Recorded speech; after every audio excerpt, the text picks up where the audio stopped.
everybody, my name is Injun Moon and welcome to iHome Church. This morning I would like to speak on the topic of one voice, your choice. When you have a toddler like the way Ben and I do, it's almost like experiencing life all over again through the eyes of this little bundle of joy that we call our little boy. And, the incredible thing about children is that every day there's new revelation and it's a new experience for them. And they delight with joy and they almost attack life with so much enthusiasm that sometimes as parents we're trying our best to, kind of slow him down and caution him a bit and so that he can get on his life in a solid manner. But, sometimes we have these little conversations, even though he's only barely 3 years old and, stuck between Norwegian and Korean and English. He's trying his best to formulate his thoughts in terms of these words that he puts together into a phrase or into a sentence. But, several days ago, I had this very, very enlightening conversation with my little boy. And, he was just, what he likes to do is sometimes come over and, give me a hug and just look into my face and kind of, outline my eyes, my nose, my mouth. And he likes to love me a little bit, give me a little cheer up. But on this occasion, he said, he pointed to my eyes and he said, Abba eyes, Amma eyes, everything that was in pairs on my face. He said, Abba eyebrows, Amma eyebrows, Abba nose, nostril here, Amma nostril here. And then he pointed to the mouth and he said, where Abba Amma? Meaning, what he means by that is everything is in pairs. But why is there only one mouth? And that made me remember a conversation that I had with my father during the fishing season at Gloucester many, many, many years ago. And he talked about, a lot of things about the human body being in a pair system, just like the way this little boy, in his eyes, he sees mother and father always together in pairs. And so mother and father and mother and father. But he's asking, where is mother and father here? Because it's only one. And I remember father talking about the importance of the mouth in that it really is kind of like the mouthpiece of your heart. And therefore, it really needs to speak with one voice.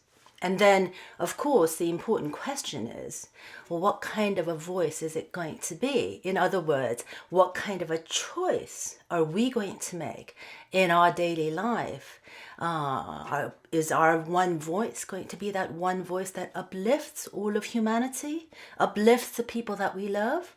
Or is our voice the one voice that is instrumental in destroying or really making life difficult for many people?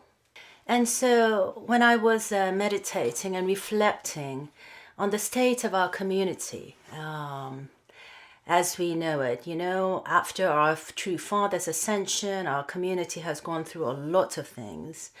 And so many people saying different things and many divisions in our community.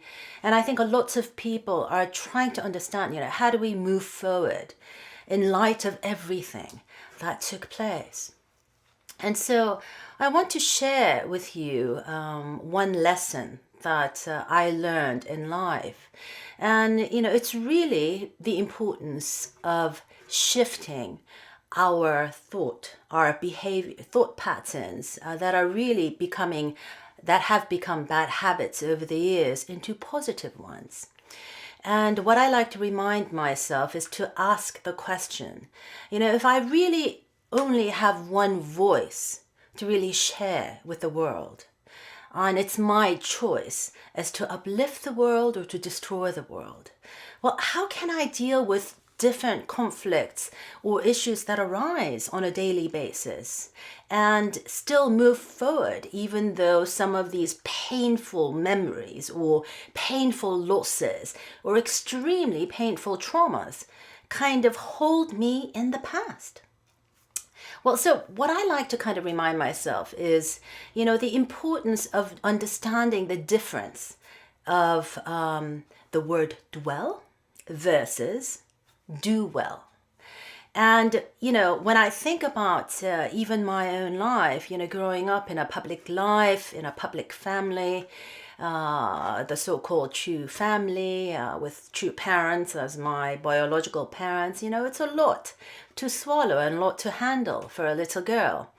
And certainly having to deal with all the issues of growing up as Reverend Moon's daughter has not been easy.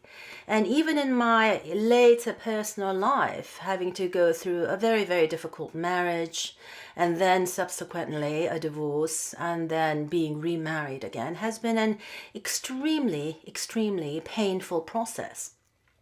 And many times those painful memories or losses or traumas are almost like this quicksands in different places in my life, really, trying to hold me and, happily keep me dwelling in that pain or dwelling in that grief or dwelling in that trauma. And so I had to work very, very hard to try to kind of take myself out of this relationship with the word dwell, where I dwelt with all of these painful things in my past, and somehow find a way to move forward and enjoy the present and look forward to the future. And so what helped me very much is really kind of a play on words, dwell versus do well.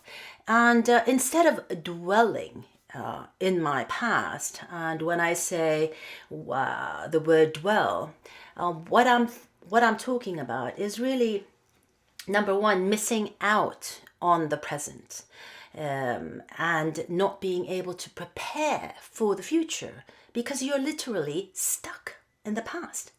You don't allow yourself to be set free.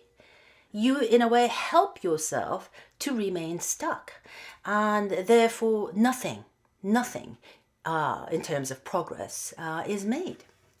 And number two is we realize that when we allow ourselves to dwell in the past and we are just literally stuck in these painful traumas and losses and difficulties, then what ends up happening is all our unresolved conflicts and issues actually helps to cloud our decision-making process that is essential to a well-meaning life.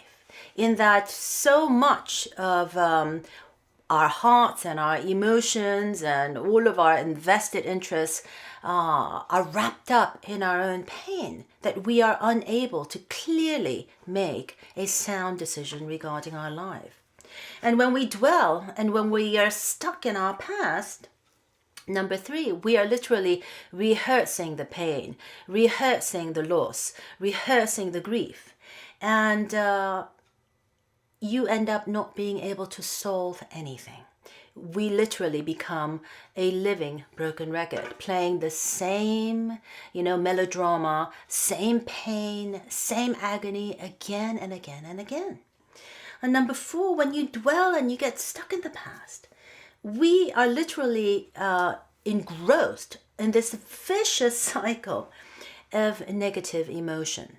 And the problem with being caught up in a cycle of negative emotion is that it has a momentum of its own. And before we know it, this negative emotion that we experience when we remember a particular moment or a crisis in our life, by constantly rotating in our hearts and rehearsing it in our lives, it grows bigger and bigger and bigger. to a point where we come to a breaking point and we are literally faced with life and death. And many of us struggle with depression because we cannot liberate ourselves from this vicious cycle. And many times we dwell and get stuck in the past because, in a weird way, we end up romanticizing the past. Somehow thinking that, yeah, it's a lot of pain, a lot of grief, but it will never be as good. You know, the grass is always greener on the other side. And we feel like what we've had, right now, what we're dealing with in the present is nowhere near what it was before. And we don't realize that as we romanticize, we actually elaborate on our memory. We actually make the memory a whole lot more golden than it was.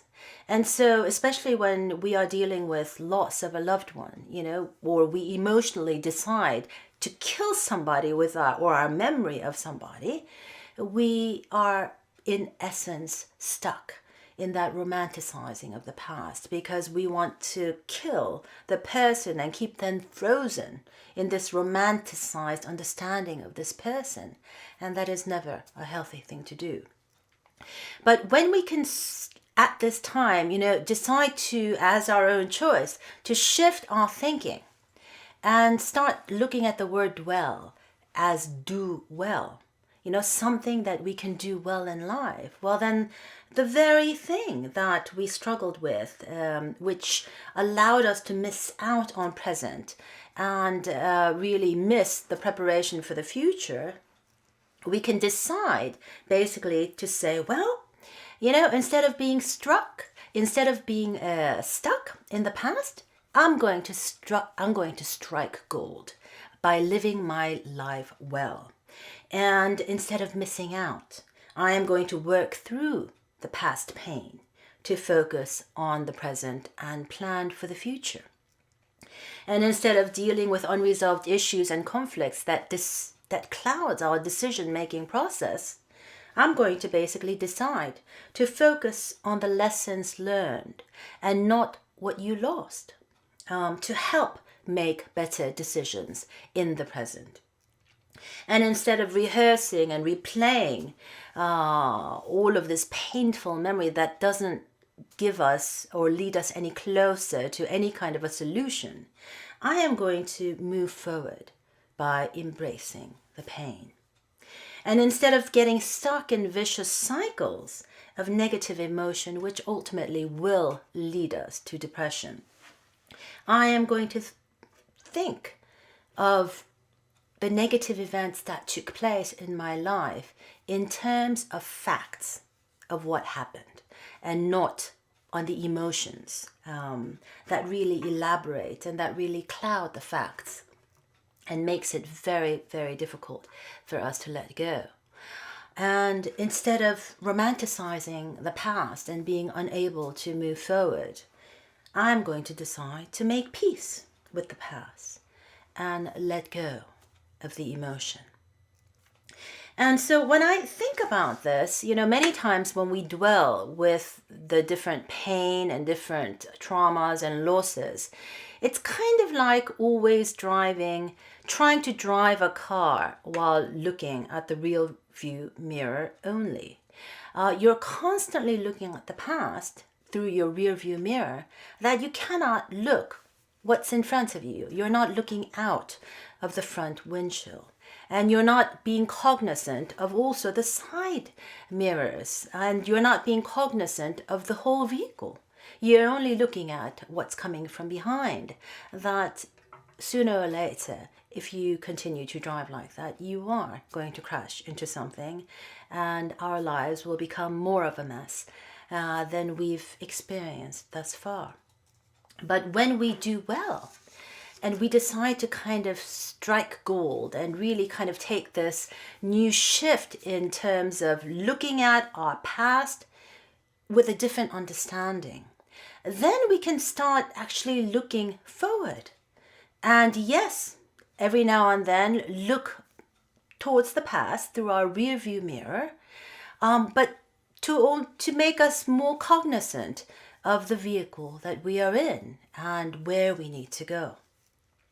And so it's kind of interesting how, many times in our modern day, we want to avoid the pain, we want to avoid the difficulty, and, many times we only want to associate with people that are like us. And I've seen many groups of people that just cling together because they are so similar. But if we only, interact with people that are just like us, we're missing out on life. And even though it is difficult to interact with people that might be different from us or that might have different opinions, that's what makes life incredibly rich. And so when our true Father shared with us in his speech in January 10th, 1982, he said, Jesus lived and worked with 12 different people. Each disciple represented a particular type of person and displayed the worst aspect of that personality type. On your path, you should also know 12 different types of people and deal with their fallen natures. People with personalities resembling January, February, March, so on, the 12 months of the year. In a way, what Father is encouraging us to do in this speech is to really understand the importance of true rubbing.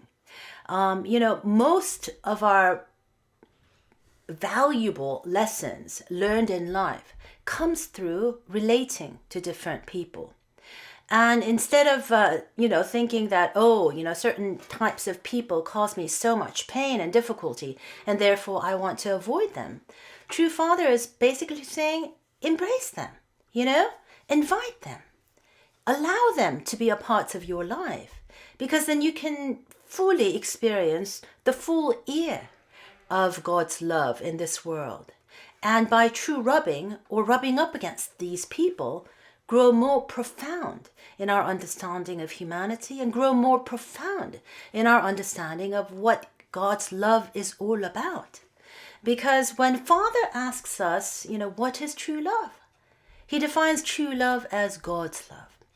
And he defines God's love as parental love. And so Jesus was kind of like a parent to these 12 disciples, 12 very, very strong and different type of personality that he had to deal with in his group of disciples. And as a parent, by leading these people, he truly rubs up against them and becomes more profound and grows together with his disciples. And that's the beautiful thing about love. And so when we look at our community and we see that there are many, many different opinions and many different personality types and many different types and kinds of people, we might be, we might sometimes raise up our hands in the air and say, oh my goodness, what is going on? All these different character types, what am I supposed to do with them? Well, think of it this way. God put them in our lives to really help us hone ourselves, our ability to love. And in a way, the most difficult people can be the most beneficial people in helping to bring out the brilliant diamond that each and every one of us is. So it's kind of an encouragement that our true Father is sharing with us. Don't shun the difficulty. Don't shun what seems like an obstacle, what seems like an impossible character type. Every child, every son and a daughter is a child of God. So as long as we allow ourselves, infinite possibility and infinite hope and infinite faith, then we should do the same for every other son and a daughter of God. And only in that, living in that heart, can we really grow this parental heart that is a reflection of God's love for all of us. And I know that having been a mother of, not just a toddler, but many other children, you realize how incredible your capacity to love another human being is when you hold that first child in your arms. And you realize that that's how much God loves each and every one of us. So this is really not the time, to be bickering on different points of theology and different points of, what was said or what was spoken, what was written. Because what True Father is asking us to do, really, at this time, and as the community gets stretched like a rubber band, to its full capacity, what our Heavenly Parent is really asking us to do is to really cultivate that heart of true love. And how do we cultivate that heart of true love? Through experience, through experiencing each other in the context of a loving family. And Father says that we should cultivate the heart of true love through experience. True love cannot be learned through the spoken or the written word, or through general education. Adam and Eve were to grow and experience love at each stage of life, perfecting in turn the heart of true children, heart of brothers and sisters, heart of true parents. Only by experiencing these kinds of love can we become ideal people who fulfill the purpose of creation. So Father says again, true love cannot be learned through spoken or written words or through general education. This is part of the reason why Jesus Christ was relentless against the Pharisees. These were the scholars of the law. These were people of the written word. But what Jesus was trying to do when he scolded the Pharisee was really try to challenge them to understand that there is something greater than what is written in a book. It is one's capacity to love and experience true love. And so it doesn't matter how well we can recite the Chansongung, how well we have memorized the divine principle, how well we have, elaborated upon the different quotes that were given by Father and True Mother of the years, throughout the years. If we are unable to cultivate our own capacity to experience true love in our life. So True Father has said over and over and over again that the most powerful force in the universe is true love. And that love comes from God. It's God's love. It's God's parental love for his children. And so unless we go through these different stages of experiencing the heart of true children, brothers and sisters, and parents ourselves, we cannot fully comprehend how much God truly loves us. So if we are children, we have to honor and love and protect the sanctity of our Heavenly Parent and our true parents. And if we truly love our brothers and sisters, we have to love them as members of one family. And if we can truly develop a parental heart, well, we have to exercise the love that a parent would have for a child, that eternal, unchanging, absolute and unique love.